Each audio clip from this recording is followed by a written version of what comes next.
When Charlie Kirk was killed, the internet exploded with celebration. But what Dr. Umar Johnson said shocked everyone, even his own supporters. Was he selling out? Or was he the only one who actually understood the bigger picture? Those who have followed Dr. Umar Johnson over the years will likely remember one of his earlier lectures. A speech that continues to spark discussion whenever it resurfaces online. In that talk, Dr. Umar did something that many leaders within the Black community often hesitate to do. He spoke candidly about the reality that not everyone can be reached. And not every individual is in a position to be uplifted, no matter how much time, effort, or energy is invested. His words were not meant to condemn the entire community but to highlight a hard truth. Some people's destructive behaviors, attitudes, and refusal to change make it extraordinarily difficult, if not impossible, to include them in a movement toward collective progress.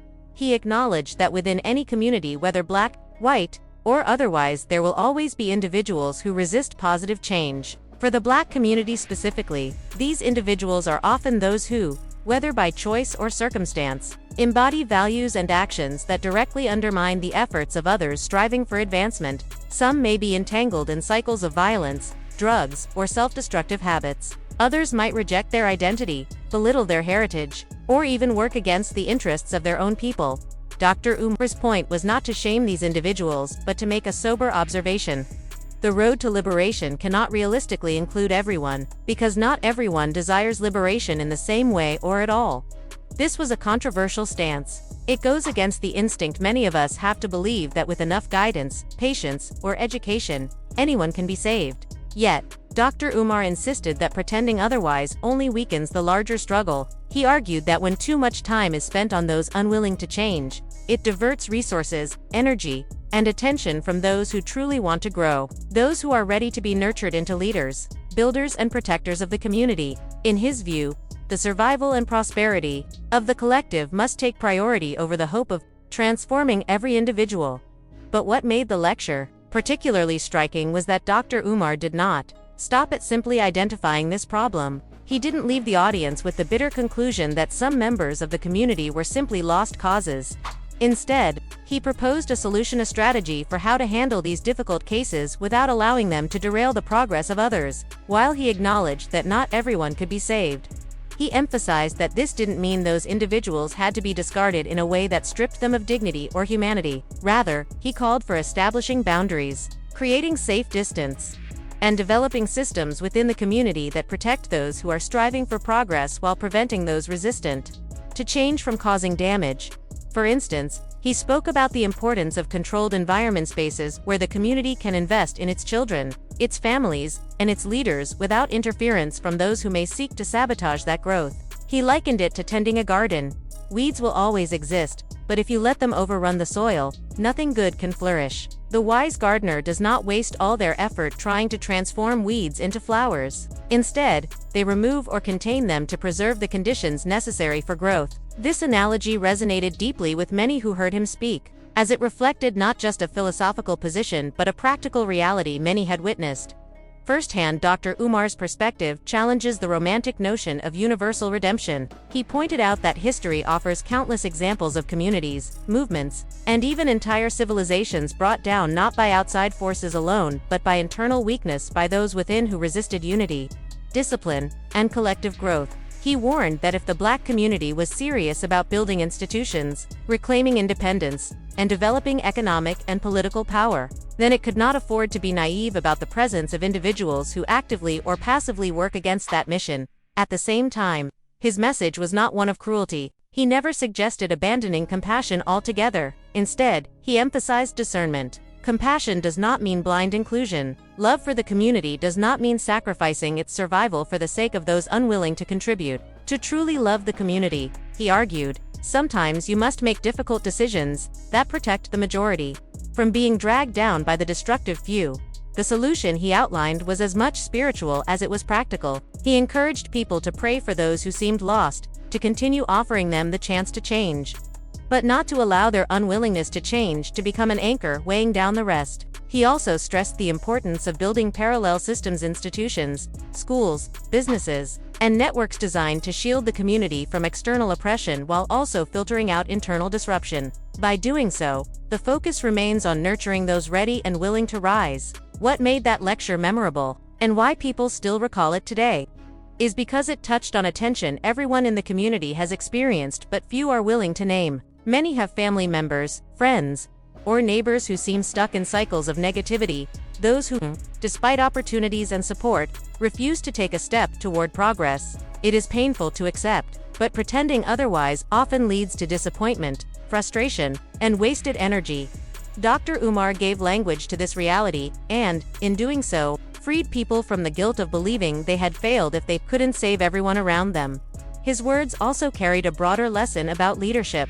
True leadership is not about trying to please everyone or include everyone at all costs. It's about making decisions that ensure the survival and success of the group as a whole, even when those decisions are uncomfortable. In a sense, Dr. Umar was calling on the community to mature in its approach to recognize that progress requires strategy, and strategy sometimes requires letting go. Looking back on that lecture, one can see why it continues to resonate. It speaks to the present moment, where many communities face similar dilemmas. Social media has amplified the voices of those who thrive on negativity, distraction, and division. At the same time, countless people are working tirelessly to build, to educate, and to uplift. The question remains, where should our energy go? Do we continue trying to convince the unwilling, or do we concentrate on those who are ready to move forward? Dr. Umar's answer was clear. Focus on those who want to build, and establish protective measures against those who don't. This philosophy doesn't suggest abandoning anyone forever, but it does call for prioritization. People can change, but they must want to. Until then, the community's responsibility is not to chase after every resistant individual, but to ensure the larger mission continues. In that way, his message was ultimately one of hope, discipline, and realism. Hope, because he still believed in the potential of people; discipline, because he understood the need to set boundaries; and realism, because he acknowledged the challenges head-on rather than sugarcoating them. It is this combination of honesty, vision, and strategy that makes that lecture one of Dr. Umar Johnson's most remembered. It serves as both a warning and a guide, urging the community to be wise in its choices and steadfast in its pursuit of progress. I want to be clear. I know some of us love our children, but some of our children are so far gone that we're going to have to put some of them to sleep in order to take back the neighborhood. Some of y'all don't want to hear that because you don't live in reality. But I'm telling you, as a psychologist, I'm not going to be able to psychologize all of them on the corner. Some of them going to sleep. Some individuals, Dr. Umar argued, are simply beyond saving. That infamous clip, the one still circulating and sparking conversation in the community, makes it clear. A few people will have to be let go permanently, as no guidance or support can reach them. But this isn't a sentiment unique to the Black community. On the other side, there are white people who express similar feelings, even toward members of their own circles. Take the example of Charlie Kirk. His situation illustrates this dynamic well. Sympathy for him has been scarce, not only because of his remarks toward Black people, but also because he managed to offend others. As a staunch supporter of Israel with open disdain for Gaza and Palestine, his words stirred backlash from the Arab community, leaving him with criticism coming from multiple directions. The of Charlie Kirk is deeply shocking and absolutely wrong.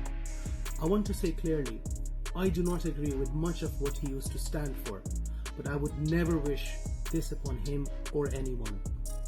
Violence and murder are not justice, they are crimes, and Islam clearly states, whoever kills a soul, it is as if that person has slain all of mankind. There is a beautiful Sufi saying, Dushman mare to khushi na kariye, asa vi mar jana. Do not rejoice at the death of your enemy, for we too shall die. During his remarks, he let the word enemy slip a small but telling moment. Still, even with that language, he made it clear that he did not believe Charlie Kirk's death was something to be celebrated. Dr. Umar Johnson soon weighed in as well. True to form, whenever a prominent figure passes, just as he did with Kevin Samuels, a man with whom he shared open disagreement, Dr. Umar steps forward to address the tone of the public's reaction. This time, however, his response caught many off guard. He stated that although he considered Kirk an anti-Black bigot and strongly opposed his views, he would never take joy in the death of someone who had not directly harmed the Black community. He condemned those celebrating the news, reminding people that historically, black leaders have been the greatest victims of political assassinations in America. Instead of mocking the misfortune of others, he urged the community to prepare, warning that political assassinations had resurfaced in the U.S., orchestrated by what he described as the deep state. But his words didn't sit well with many. Some followers felt betrayed, accusing him of speaking out just for attention or financial gain. Others argued he should have remained silent, noting that his comments alienated his core supporters without earning him respect from the other side. Harsh criticism poured in online, with people questioning his sincerity and even suggesting he wouldn't hold the same position if the situation were reversed. One user bluntly remarked, "I wonder if you'd write this if it had been you." Others went further, creating response videos to challenge his stance directly. I don't know who told Dr. Umar that he was a spokesperson of all black people, but we need to stop that right now. Why did he feel the need to go on Instagram and tell us that we need to stop rejoicing that Charlie Kirk is dead and that he had no direct action of black people being harmed? I mean, Google is free, but that's neither here or there. Dr. Umar is a perfect example of what happens when you perform black radicalism. That shit is a performance to him, because when it's times like this and when shit happens, when it's time for you to actually put it in practice, you fumble. Dr. Umar is more worried about the platforms that he's probably going to be no longer invited to if he sits there and seems like he's rejoicing about the fact that Charlie Kirk is dead, rather than being now the spokesperson for black people and talking sense into us. And like he said, there's going to be some people, we're not going to be able to psychologize this from some people. Some people are going to have to be put to sleep. For good. Let me add my own perspective to this situation. What we're seeing from Dr. Umar Johnson is nothing new. Whenever someone dies and the public begins mocking them, he consistently speaks out no matter who that person is. This isn't him pandering, selling out, or acting differently than usual. It's the same principle he has stood on for years, whether people like it or not. He's always been consistent in saying that celebrating death, even the death of an enemy, is a mistake. The real question is whether he sees something many of us overlook, something about the bigger picture, the risks, and the long-term consequences of how we react in these moments. Here's why I think he might. We live in a culture today where mocking the dead has not only become normalized but also glorified. In music, particularly drill culture, mocking rivals after death is common practice. Social media amplifies this further, with memes, posts, and viral jokes that spread like wildfire. What used to be taboo has become entertainment. But this cultural shift exists alongside a political climate that is far more dangerous than people realize. The current president holds an unprecedented level of centralized power, more consolidated authority than I have ever seen in my lifetime. And the effect of this power is that certain figures, whether or not they are politicians, have become untouchable.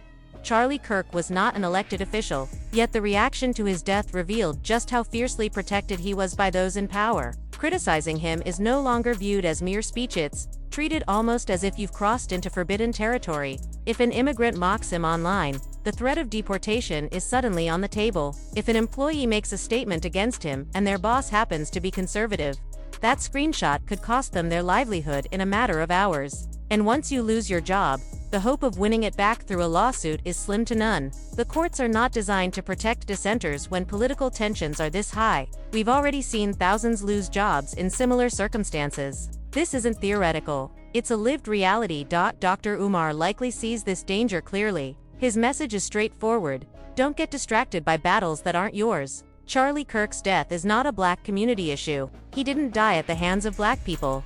And although his rhetoric was deeply harmful and often insulting, it wasn't the cause of his downfall. What we are witnessing instead is a clash between two white factions, white liberals and white conservatives fighting for dominance. And if we allow ourselves to be pulled into that battle, we only make ourselves more vulnerable to backlash.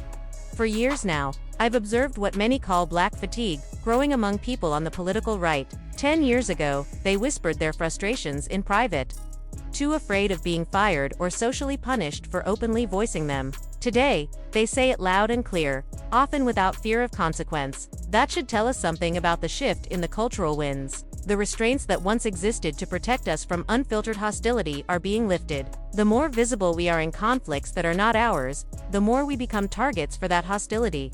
And let's be honest, we do not control the businesses, platforms, or institutions where those decisions are made. That imbalance makes our involvement not only unwise but dangerous.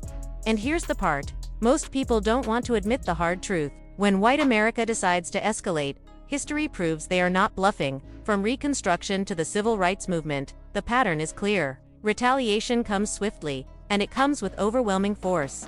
Dr. Umar understands this pattern. He isn't telling people to be passive out of fear, he is urging restraint out of wisdom. He recognizes that nothing is gained from celebrating or entangling ourselves in a matter that was never about us to begin with. His advice is rooted in long-term survival, not short-term emotion.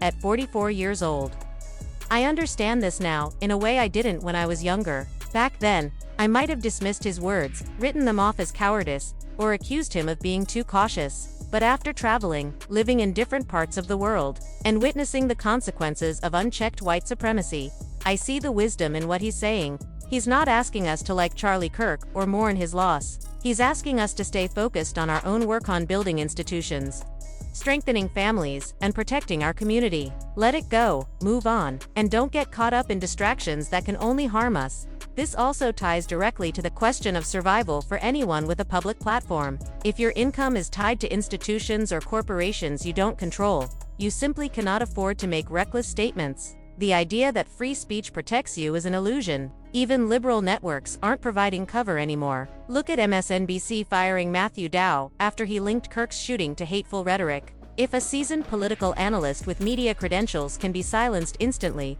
what chance does the average worker have? One screenshot, one phone call, and your livelihood is gone.